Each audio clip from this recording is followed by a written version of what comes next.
오늘 본문 말씀 사무엘상서 19장 18절로 24절 말씀까지를 중심으로 해서 다윗이 라마의 나요스로 도피하다 라는 제목으로 진리를 증거하겠습니다. 이 말씀에 많은 은혜 받으시기 바랍니다. 오늘 본문의 내용은 절체절명의 위기 순간에 미갈의 도움으로 극적으로 탈출하는 데 성공한 다윗, 사무엘의 고향인 라마로 도피해서 사무엘과 함께 나엿에 거주하고 있을 때 익명의 고발자가 사울에게 다윗이 숨은 곳을 알려주어서 다윗을 체포하기 위해서 사울의 부하들을 보냈고 마지막에 사울 자신이 직접 왔지만 하나님의 영이 강하게 임하여 예언하는 일이 벌어졌습니다. 그래서 다윗을 체포하는 데 실패했다고 하는 내용이 오늘 본문 말씀입니다. 다윗이 왜 사울이 있던 기브아에서 수 킬로미터밖에 떨어져 있지 않은 그런 지역인데 이 라마로 도망간 이유가 무엇일까요? 좀 더 멀리 도망갔어야 하지 않을까요? 그리고 사무엘은 이제 은퇴하고 힘이 없는 노인에 불과한데 하나님의 기름 부음 받은 다윗, 그를 과연 보호할 수 있을까요?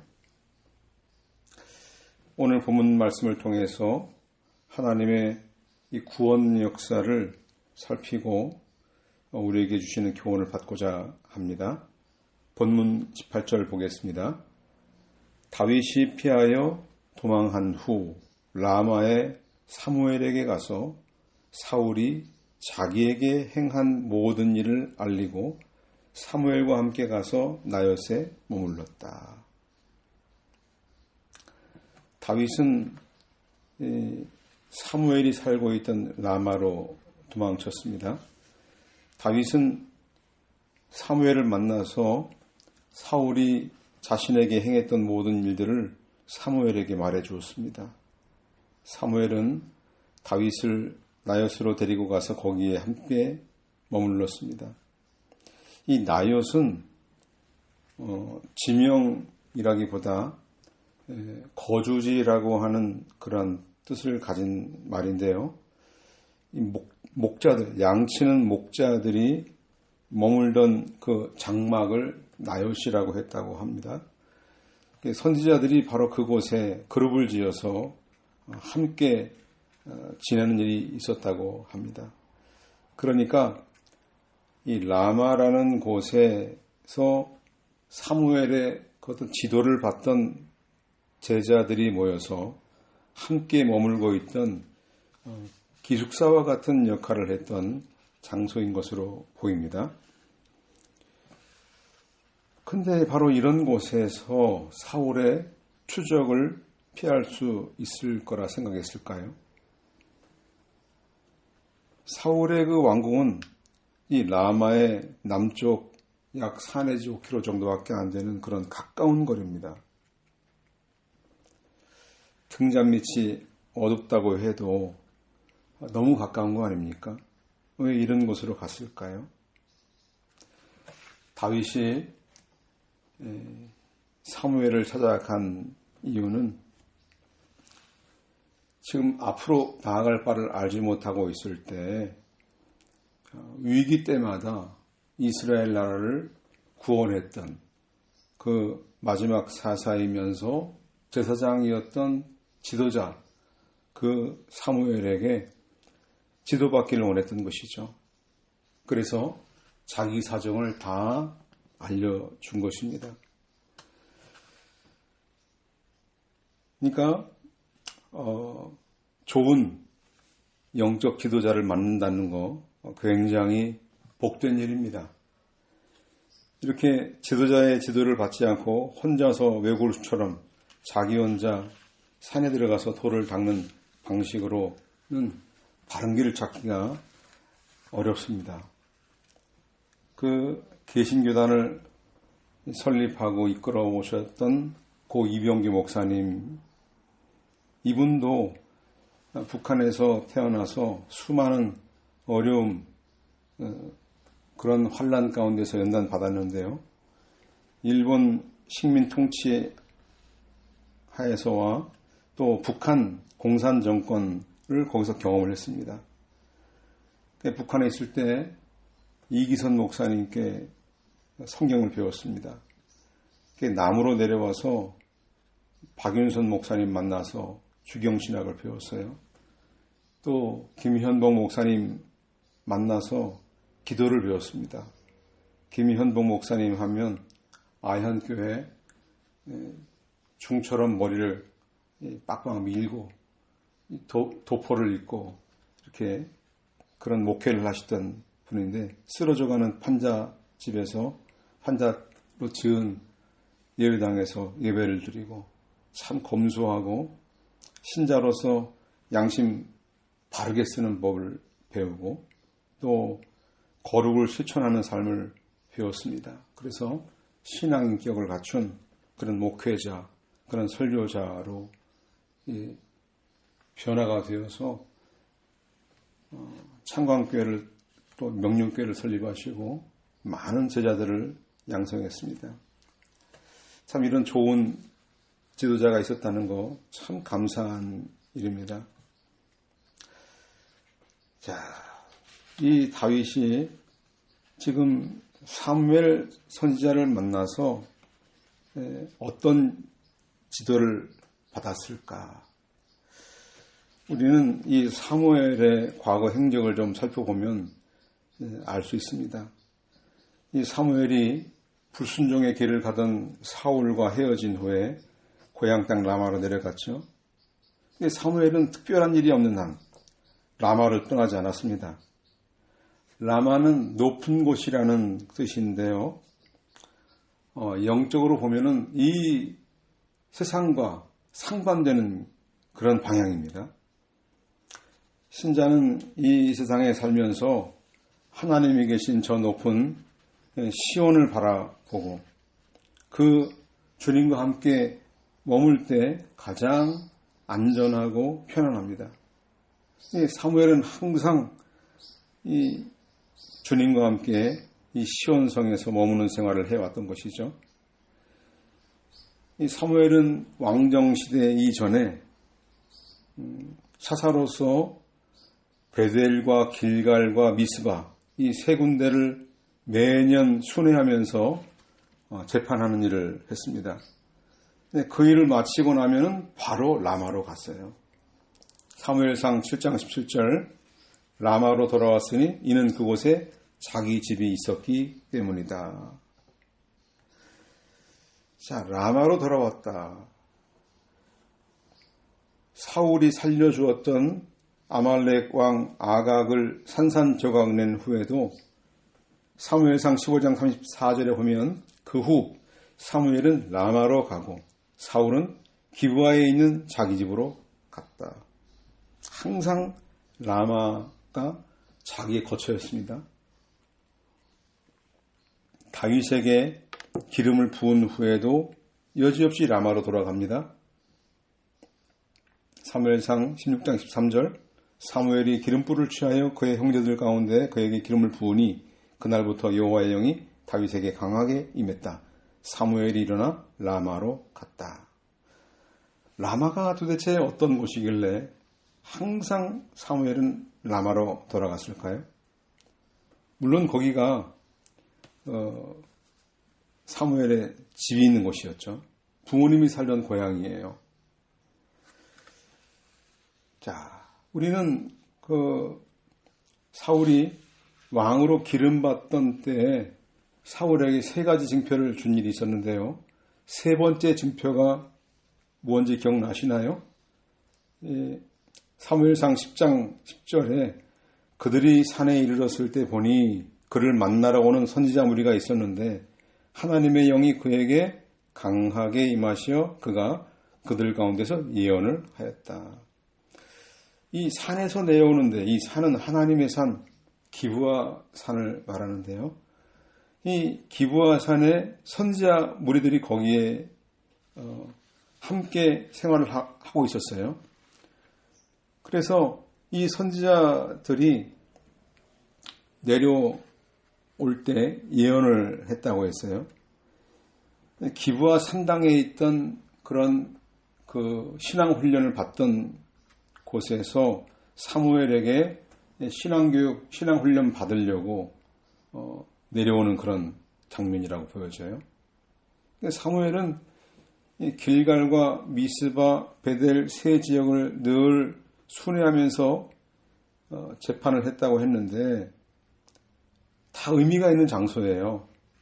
베델은 언약궤가 보관되어 있던 장소였어요. 이스라엘 백성들이 올라와서 울면서 금식하고 번제와 화목제를 드렸던 곳이죠. 길갈은 애굽의 수치를 불러가겠다, 이런 뜻입니다. 사울이 암몬 족속을 물리치고 나서 왕으로 인정받고 길갈에서 왕으로 추대되었습니다. 굉장히 정치적으로나 군사적으로 중요한 의미가 있죠. 미스바, 이스라엘이 바알과 아스타롯을 섬길 때 이 사무엘이 미스바로 다 모여라, 그리고 거기에서 기도했어요. 그리고 번제를 드리는 동안에 천둥 소리가 쳐서 블레셋 사람들을 어지럽게 해서 이스라엘이 큰 승리를 거두었던 전승기죠.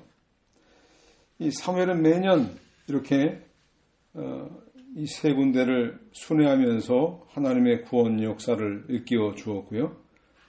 이스라엘을 통치하는 분은 바로 하나님이다라는 것을 일깨우는 일을 해왔던 것이에요. 여기에 모였던 사람들 중에서 사무엘에게 감동을 받은 사람들, 또 이 암흑시대, 이 위기의 때에 우리가 더욱더 하나님을 잘 섬기는 법을 배워야겠다. 그래서 사무엘에게 찾아갔던 것은 우리가 충분히 추정하고도 남을 믿습니다. 그래서 항상 이 라마에 머물러 있었던 것이죠. 거기에서 제자들을 양성을 해야 되고 또 하나님을 경외하고 섬기는 법을 가르쳐주는 일을 해왔던 것이죠. 자, 그러니까 항상 일 끝나면 라마로 가서 거기에서 제자 양성에 심혈을 기울인 것을 알 수가 있어요. 또 이 사무엘은 한나의 기도로 태어난 아들이잖아요. 그래서 어머니 한나에게로부터 그 기도를 배웠을 거예요. 그 라마는 항상 고향 땅이면서 참으로 포근한 따뜻한 품처럼 느껴지는, 부모의 품처럼 느껴지는 그런 기도의 처소였다고 할 수가 있어요. 마치 예수님께서 하루 일과를 다 마치시고 나서 항상 가는 장소가 있는데 바로 거기가 감람원이라고 하는 기도 처소입니다. 그런데 어떤 때에는 사람들이 많이 몰려들 때에도 바로 그 기도하는 자리로 내려가시는 경우가 있었습니다. 누가복음 5장 15절, 예수님에 대한 소문이 더욱 퍼져나가서 많은 무리들이 말씀도 듣고 또 자신들의 병도 치료받으려고 몰려들었다. 그러나 예수께서는 광야로 물러가서 기도하셨다. 사람들이 몰려오는데 인기가 최절정에 달았는데 오히려 예수님 그 자리 피해서 광야로 나가셨다고 그랬어요. 이 광야는 에레모스라는 헬라 말인데요. 외로운 곳, 쓸쓸한 곳, 한적한 곳, 버려진, 고독한, 아무도 살지 않는 황량한 곳, 이런 의미가 있습니다. 그러니까 예수님은 일이 잘 안 풀릴 때보다도 일이 잘 풀릴 때 기도의 자리로 내려가셨단 말이죠. 항상 자신이 하나님께로부터 보냄받은 종이라는 사실을 잊지 않았던 거예요. 이 사무엘의 영역이 막 나타나기 시작할 때 사람들이 이 큰 역사를 보고 야, 나도 사무엘처럼 영역이 풍성한 능력이 있는 그런 목자가 되고 싶다 해서 라마로 내려갔던 것이죠. 사무엘은 라마에서 주님과 늘 교제하려고 기도의 자리로 내려갔습니다. 그래서 항상 하나님을 존귀하게 여기는 법을 늘 삶에서 실천하는 사람이었어요. 사무엘상 2장 30절 나를 존귀하게 여기는 자를 내가 존귀하게 여기고 나를 무시하는 자를 내가 멸시할 것이다. 한나의 기도 서원에서 이 비롯된 이 사무엘, 기도야말로 내 사명이다. 기도를 통해서 능력을 얻고 지혜를 얻고 기도를 통해서 이 나라의 문제도 해결된다라는 이 확고한 믿음을 가지고 있었던 것입니다. 사무엘상 12장 23절로 24절에 보면 나도 너희를 위하여 기도하기를 멈추는 죄를 여호와께 결코 짓지 않고 선하고 올바른 길로 너희를 가르칠 것이니 오직 너희는 여호와를 경외하여 너희 온 마음으로 진실하게 그분을 섬겨라. 오로지 너희는 그분께서 너희에게 행하신 큰 일을 보아라. 은퇴하고 나서도 돌아가서 계속해서 내 사역을 감당할 것이다. 가장 중요한 사역은 기도 사역, 기도하는 일. 그리고 두 번째는 사람들을 지도하는 일, 가르치는 일, 올바른 길로 인도하는 일. 이거 열심히 내가 하겠다. 보통 사람들 은퇴하면 시골에 가서 조그마한 별장 같은 집을 짓고 거기에서 땅 조금 텃밭 가꾸면서 그냥 그렇게 자기 나이가 들면서 은퇴 생활을 하지 않습니까? 근데 이 사무엘은 여전히 내려가서 말씀을 가르치고 기도하는 자리에 있었습니다. 제자들을 늘 마음속에 두고 가르쳐 왔어요. 그러니까 예수님이 말씀하신 것처럼 내 보화가 있는 그곳에 내 마음도 있을 것이다 그랬잖아요. 이 사무엘은 항상 라마의 마음을 두고 있었어요. 거기에서 제자들을 양성하는 일에 온 심혈을 다 기울였던 것이죠.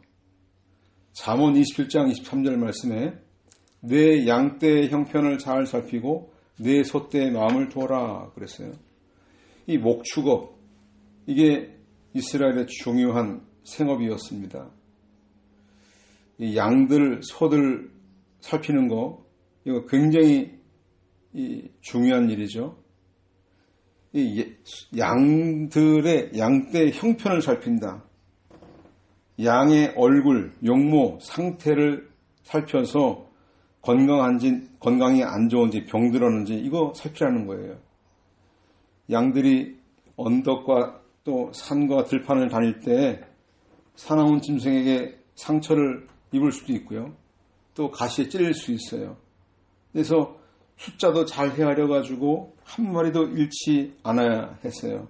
세심하게 돌보라는 말이죠. 소떼의 마음을 둔다는 말은 거기에 마음을 전적으로 들이라 하는 뜻이에요. 사무엘이 이 왕정에 관여하지 않고 이제는 은퇴를 하고 나서도 영적으로나 도덕적으로 부패한 이런 시대에 이 많은 사람들을 바른 길로 인도해야 되겠다 하는 그러한 마음을 가진 거, 바로 이 말씀이 적용될 수 있다고 봐요.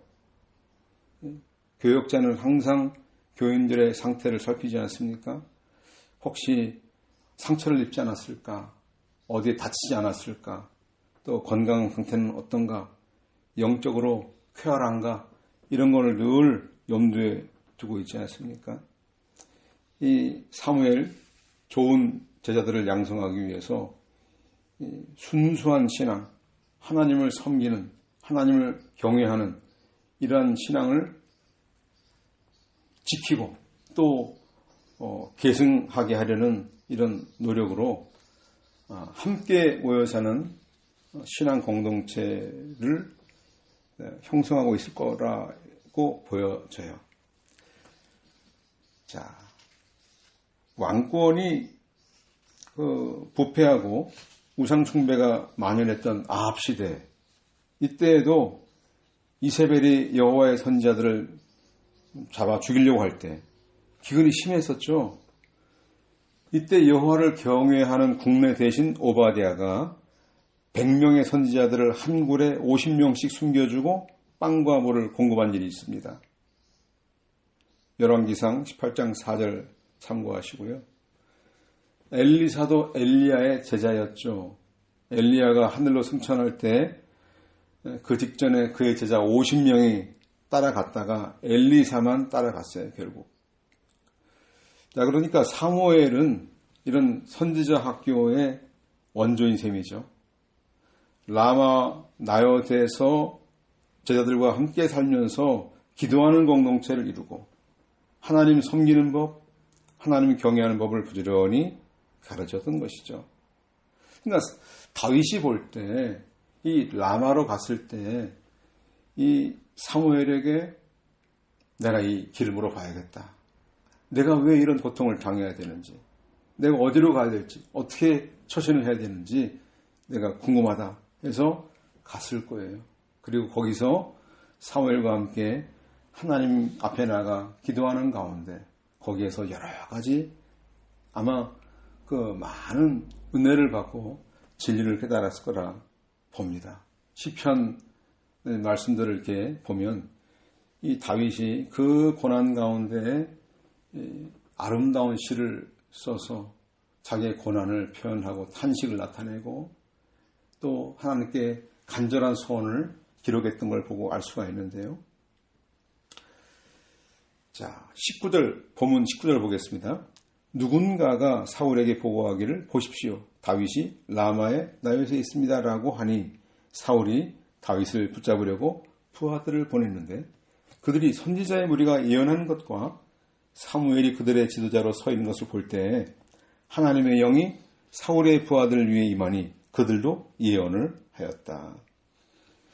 사울이 다윗을 전국적으로 공개 수배한 상황 아닙니까? 그러니 이 다윗의 은신처, 다윗이 어디에 숨어 있는가 결정적 단서를 제보하는 사람에게 많은 은금을 약속하는 거 충분히 우리가 추측할 수가 있어요. 골리앗을 잡았을 때에도 상급을 거기다 걸지 않았습니까? 그러니까 이 사람은 누군지 모르지만 다윗이 숨어 있다는 결정적 단서를 제보했어요. 2001년 9.11 이 무역센터 빌딩 테러 사건의 주범 오사마 빈 라덴 현상금이 무려 5천만 달러였어요. 무려. 결국 10년 후에 이 군 작전으로 살해가 되었는데요.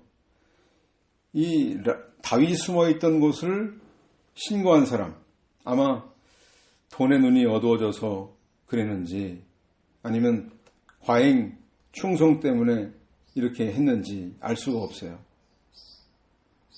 다윗이 무슨 잘못을 저질렀는지 사실은 알지 못하는 상태에서 신고를 했으니 너무나 안타까운 일 아닙니까? 이런 일에 개입하지 않아야 되겠어요. 6.25 전쟁 때에도 숨어있는 목사님들을 체포하는데 도와준 인물이 누구냐?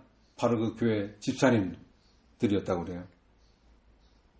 목사님이 기도하는 처소, 숨어있는 장소를 알고 있기 때문에 고발을 해가지고 잡아가게 했던 일을 바로 그 교회의 봉사직이었던 집사님들이 그 일을 했다 이거죠. 지금은 아무렇지도 않은 것 같지만 상황이 바뀌어서 자기에게 유리하게 된다면 언제든지 배반할 소지가 있는 것이 우리 사람들이 아니겠습니까? 얼마나 연약한 존재입니까? 시편 7편 32절 3절에 보니까 악인이 의인을 엿보며 그를 죽일 기회를 찾으나 여호와는 의인을 악인의 손에 버려두지 않으시며 심판 때에도 그를 정죄하지 않으실 것이다. 37편 35절에도요. 내가 악인의 큰 세력을 보니 푸른 나무같이 번성하나 지나면서 보니 그가 없어졌고 내가 그를 찾았으나 보이지 않았다. 온전한 사람을 지켜보고 올바른 사람을 살펴보아라. 결국은 이런 사람에게 평화가 있을 것이다. 범죄자들은 함께 파멸할 것이니 악인들은 결국 끊어질 것이다. 이 악인의 세력을 지금 보면 권력을 잡고 있으니까 푸른 나무같이 번성해요. 그런데 지나보니까 없어져 버렸어요. 찾아도 찾을 수가 없어요. 그러니까 이 사람이 약한 사람인지 온전한 사람인지 올바른 사람인지를 분별할 수 있는 눈이 있어야 되겠는데 이 고발한 사람 분별력이 없어요. 악한 자를 편들고 의로운 사람을 억울하게 판결하는 것이죠. 너무나 안타까운 일이 벌어진 거예요. 결국 그런 우둔한 자의 입은 자기를 파멸시키고 그 입술은 그의 영혼의 그물이 될 것이다 라고 한 잠언 18장 5절 7절 말씀, 이게 그대로 응하게 될 것입니다. 국가적으로 다윗 검거 작전 부대를 창설하고 온 나라가 떠들썩하게 만들고 이런 상태에서 제보가 들어오니까 즉각 이 체포조 부대원들을 파견합니다. 국민이 낸 혈세를 가지고 다윗을 잡는 일에 쓰는 거죠. 개인 복수심에 불타서. 그런데요, 놀라운 일이 벌어졌습니다. 아까 본문 읽었죠? 그들이 선지자의 무리가 예언하는 것과 사무엘이 그들의 지도자로 서 있는 것을 볼 때 하나님의 영이 사울의 부하들 위에 임하니 그들도 예언을 하였다. 갑자기 예언하기 시작해요. 그 선지자 무리가 예언하는 걸 보고 사무엘이 옆에 서 있는 걸 보니까 바로 영이 임해가지고 하나님의 영이 임해가지고 예언을 하기 시작했습니다. 여기 예언했다는 말, 이 히브리 말 나바는 선지자들이 예언한다는 말이에요. 그러니까 선지자들이 잘못에 대해서 경고하고 비판하고 또 신령한 노래 부르고 기도도 하고 이런 것들이 예언 행위인데 이 사울의 부하들이 선지자들이 예언하는 걸 보고 그대로 따라서 황홀경에 빠졌어요. 그리고 황홀경에 빠진 상태에서 예언을 하기 시작했습니다. 자, 선지자들의 예언. 선지자들의 예언과 여기 지금 사울의 부하들이 하는 예언과 뭐가 다를까요? 그 근본은 같아요. 하나님의 영이 임했다. 이건 같아요. 루아흐. 같은 영에서 나온 예언이에요. 그런데 이 선지자들의 이 예언, 히브리 말로 니베임이라고 하는데요. 니베임. 이건 뭐 이 문법인데 니팔 동사로 되어 있어요. 니팔 동사. 단순한 수동적인 행위로서의 예언이에요. 그러니까 이 예언은 그 선지자들이 과거에 이미 했던 그런 예언의 내용들을 다시 반복해서 또 서로 경고하고 비판하고 또 신령한 노래도 부르고 기도하는 그런 일을 했던 것이죠. 그런데 사울의 부하들이 했던 이 예언, 이거는 자기 의식이 없는 상태에서 황홀경에 빠져서 자의식을 잃어버린 상태예요. 그 선지자들이 했던 예언을 그대로 흉내내는 그런 수준의 예언을 하고 있단 말이에요. 이들이 했던 예언은 마이테나베우라는 히브리 말이에요. 마이테나베우. 이거는 히트파엘 동사를 써요. 이거는 제기동사라고도 말을 해요. 제기동사. 그러니까 단순 수동형이 아니라 하나님의 영이 강하게 임하니까 그냥 그 사람들이 하는 그 행위를 보고 따라하는 거예요. 일시적인 현상이죠. 다시 반복할 수가 없어요. 내 의식이 없기 때문에. 그러니까 우리가 어떤 집회에서 어떤 기도원에서 놀라운 체험을 했다, 이런 황홀경에 빠졌었다 라는 것을 가지고 그 사람이 정말 믿음이 좋구나 라고 판단할 수가 없는 거예요. 그런 역사는 순간적으로 일시적으로 경험할 수 있는 것이고 그 사람의 근본이 변화되어서 나타난 체험이 아니죠. 이 하나님의 이 강력한 체험이 있게 되니까 자기 의지와 관계없이 그런 찬송도 부르고 또 성경 말씀도 설교도 하고 이 말씀을 가지고 책망도 하고 해요. 그런데 정신을 깨어나 보니까 자기 상태로 원래 상태로 돌아가 버려요. 이거는 하나님께 이 영이 임해서 그들을 사용했다라기보다도 지금 상황이 다윗을 잡으러 온 사람들 다윗 못 잡게 하나님이 막아선 거예요. 이 강력한 하나님의 구원 역사죠. 그들을 체포작전을 방해하는 역사가 일어난 것이죠. 그러니까 이 모든 사역이 자기의 원래 있던 부패한 죄악된 그런 심령을 가지고는 할 수가 없어요. 반드시 성령의 감동이 있어야 돼요. 그러나 인격적인 변화가 있어야 됩니다. 단순히 황홀경에 빠져서 하나님의 일을 할 수가 없는 것이에요.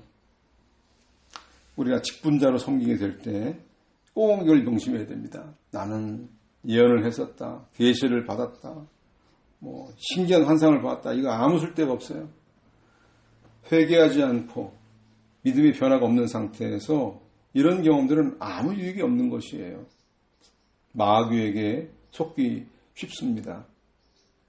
사울은 이미 10장에서 이 왕이 되었다는 증표로 선지자 무리들 속에서 함께 예언했던 신비체험이 있습니다. 이런 놀라운 성령 체험을 했다고 해도 지금 어떻습니까? 부대원을 총동원해서 하나님의 기름 부음 받은 다윗을 잡아 죽이려고 거기에 모든 걸 쏟아붓고 있어요. 그러니까 신비 체험했다고 하는 거 크게 열릴 필요 없습니다. 그거 가지고 그 사람의 믿음을 알 수가 없는 것입니다. 이건 하나님의 사람을 보호하시는 하나님의 섭리의 역사이죠. 사람을 죽이려고 칼 들고 왔다가 선지자들의 그 모습 속에서 하나님의 영의 역사하는 것 같아요. 하나님의 이 은혜, 하나님의 이 놀라운 신비 체험, 변화되지 않은 상태에서도 얼마든지 할 수 있구나. 이걸 알 수가 있어요. 본문 21절, 사람들이 이것을 사울에게 보고하니 그가 다른 부하들을 보냈고 그들 역시 예언하였으므로 사울이 다시 세 번째로 부하들을 보냈는데 그들 역시 예언을 하였다. 예, 하나님의 기름 부음 받은 종 다윗을 이렇게 체포하려고 붙잡으려고 아주 작전을 잘 짜고 찾아왔지만 하나님이 그 계략들을 다 무력화시키고 말았습니다. 자, 그러자 이제 드디어 사울이 직접 나섭니다. 세 부류가 왔다 갔죠? 세 차례나 왔다 갔어요. 세 번 반복이 됐다는 것은 확실한 거죠. 하나님의 역사인 것이 확실하다는 거예요. 그런데 22절, 그러므로 사울이 라마로 가서 세구에 있는 큰 우물에 이르러 물어 말하기를 사무엘과 다윗이 어디 있느냐 하니 사람들이 말하기를 보십시오. 라마의 나엿에 있습니다라고 하였다. 이 세구라는 곳에 있던 큰 샘, 이건 라마 북쪽 4.8km 지점에 있는 곳이라고 해요. 사울이 직접 거기까지 왔어요. 그리고 다윗이 어딨냐고 물었어요. 이때 사무엘도 어딨냐고 물었어요. 사무엘과 다윗이 어딨느냐? 사무엘에게 감정이 안 좋은 상태이죠. 자기의 사울의 가장 가까운 이웃에게 이 왕위를 넘길 것이라 한 선언에 대해서 앙심을 품고 있는 걸 볼 수가 있어요. 사무엘도 지금 다윗뿐 아니라 사무엘도 위기에 처한 것이에요. 그런데 이 사울이 여기서부터 라마 나요까지 가면서 예언을 했다고 그랬어요. 23절 사울이 거기서 라마의 나요스로 갔는데 그에게도 역시 하나님의 영이 임하자 그가 라마의 나요스에 이르기까지 계속 예언하며 걸어갔다. 여기 계속 예언하며 걸어갔다. 이 표현 자기 부하들이 세 차례 왔던 부하들이 예언했던 것보다 더 강력하게 하나님의 영이 역사했다. 그리고 계속 예언하게 했다는 것이에요. 24절 또한 그가 자기 옷을 벗어버렸고 사무엘 앞에서 예언했으며 그날 온종일 벗은 채로 쓰러져 있었으므로 사람들이 사울도 선지자들 중에 있느냐라고 말했다. 그러니까 사울이 선지자들 중에 있으면서 함께 있으면서 예언을 하는 일, 있을 수 없는 일이다. 사실 무의식적으로 이렇게 자기 자의식이 없는 상태에서 예언하는 거, 이게 예언했다고 볼 수가 없는 것이죠. 사실은 하나님의 영의 역사인 건 분명합니다. 여기에 사울이 옷을 벗은 채 하루 종일 쓰러져 있었다. 사무엘 앞에서. 사무엘이 사울의 폐위를 선언했었죠. 여기 옷은 겉옷을 가리키는 거예요. 베게드라는 말은 겉옷입니다. 겉옷은 왕의 신분을 나타내죠. 그러니까 스스로 그 옷을 다 벗어버렸다고 하는 것은 하나님께서 사울에게 주었던 왕권을 드디어 완전히 박탈했다라는 것을 여기에 암시하는 거예요. 의식을 잃은 상태에서 상당 기간 시간 누워서 예언하게 했어요. 왜 이렇게 했을까요? 이런 강력한 하나님의 영에 사울은 굴복할 수밖에 없는 연약한 사람이다. 그런 존재다 하는 것을 얘기하는 것이죠.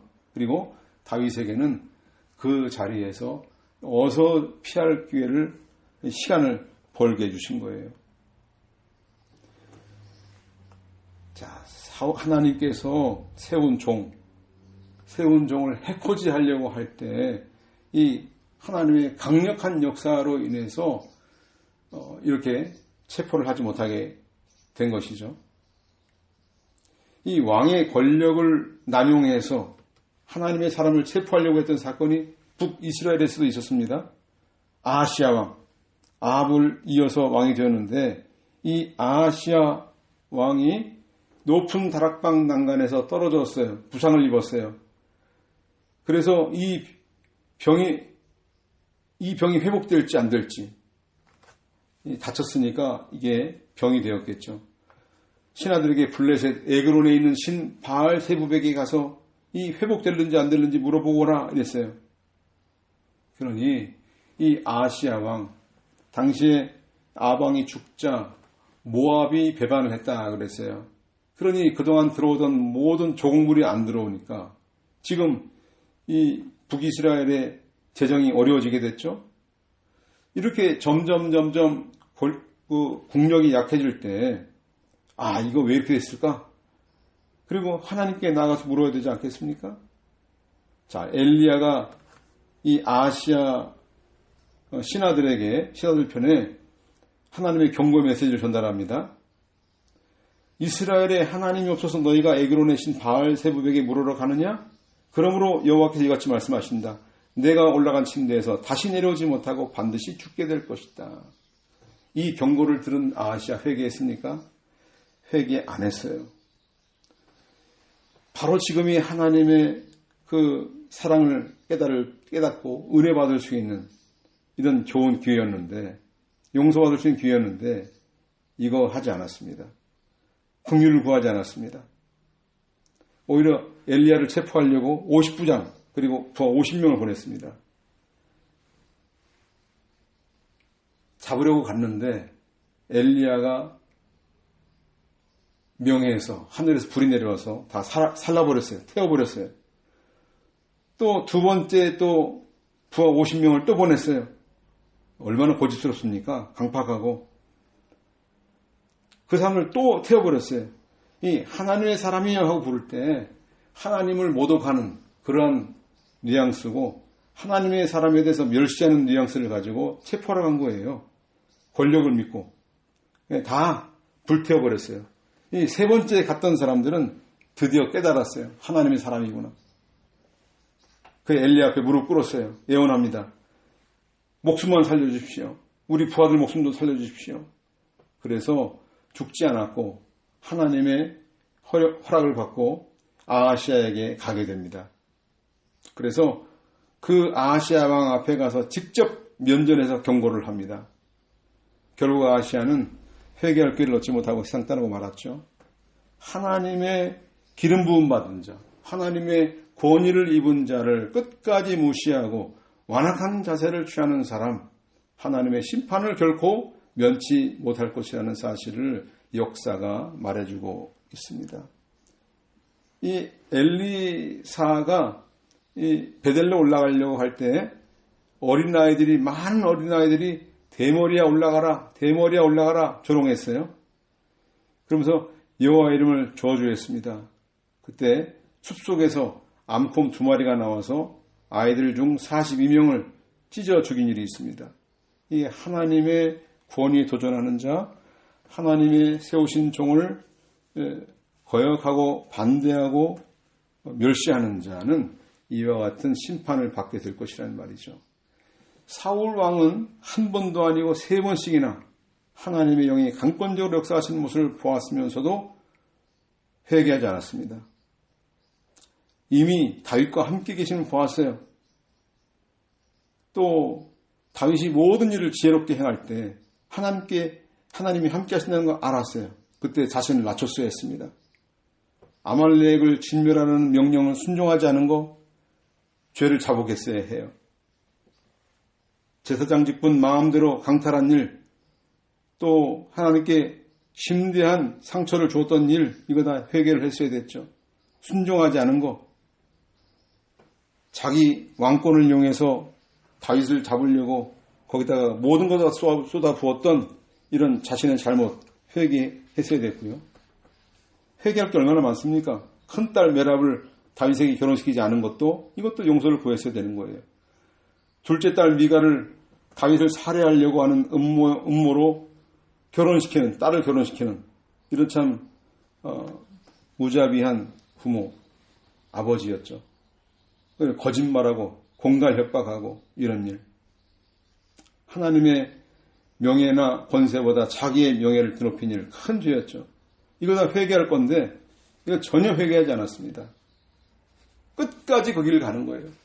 내가 그 길 가다 실패했구나 싶으면 돌이키는 것이 짐승보다 나은 인간인데 실패한 거 알면서도 끝까지 그 길을 가는 거예요. 끝까지 가보자. 나라가 멸망해도 좋다. 끝까지 가보자. 하나님께서는 다윗을 놀라운 방법, 신비하고 오묘한 방법으로 구원하셨습니다. 하나님께서 구원하신 방법은 너무나 신기해서 우리가 다 예측할 수가 없어요. 이런 역사가 다윗에게 일어난 것이죠. 자, 오늘 우리는 이 다윗이 앞으로 어떤 일을 당하게 될지 알 수가 없어요. 어떤 고난이 있을지 알 수가 없어요. 이제 막 고난의 길이 출발됐습니다. 도망자의 삶을 살게 되었어요. 궁중에서 사울 곁에서 수금을 타면서 또 그 군대를 지휘하는 지휘관, 천부장 역할도 맡았었지만 그 삶은 오래가지 못했어요. 이젠 쫓겨다니는 삶을 살게 되었습니다. 다윗은 들판에서 목동으로서 양을 칠 때 연단을 받았어요. 하지만 그것만 가지고는 모자라다. 왕이 되기에 부족하다 싶어서 이 다윗을 연단시키기로, 훈련시키기로 작정을 한 거예요. 그래서 이 다윗은 어느 곳에 가든지 바로 그 자리에 하나님을 반석으로 삼고 피난처로 삼고 요새로 삼는 그러한 믿음의 실력자로 만들어 가셨어요. 다윗이 사무엘이 있던 라마로 간 거, 이거 하나님의 순수한 말씀을 따라가자. 그분의 말씀을 순종한 길을 배우자. 그래서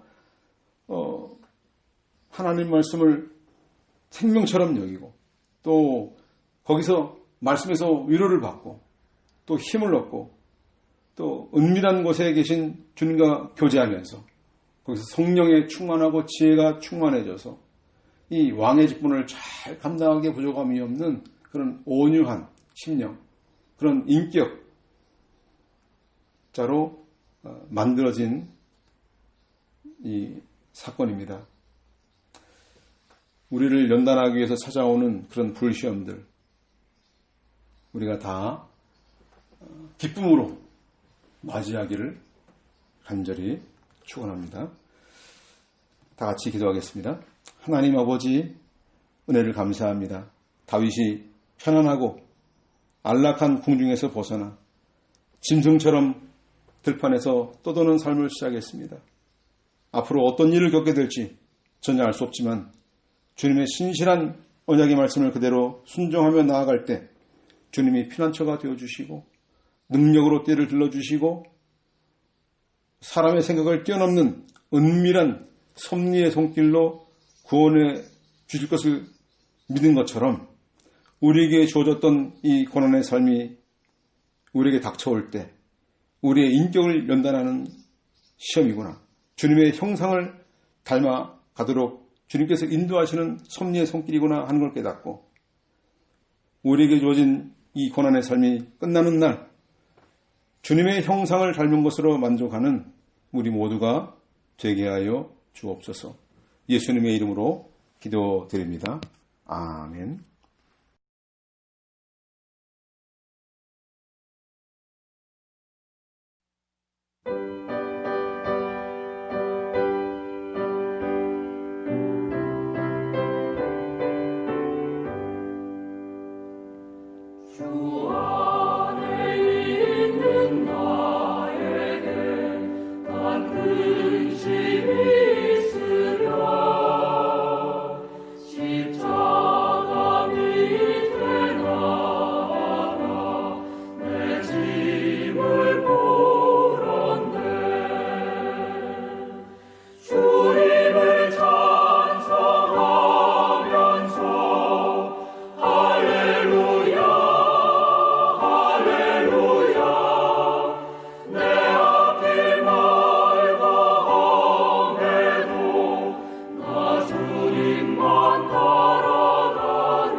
제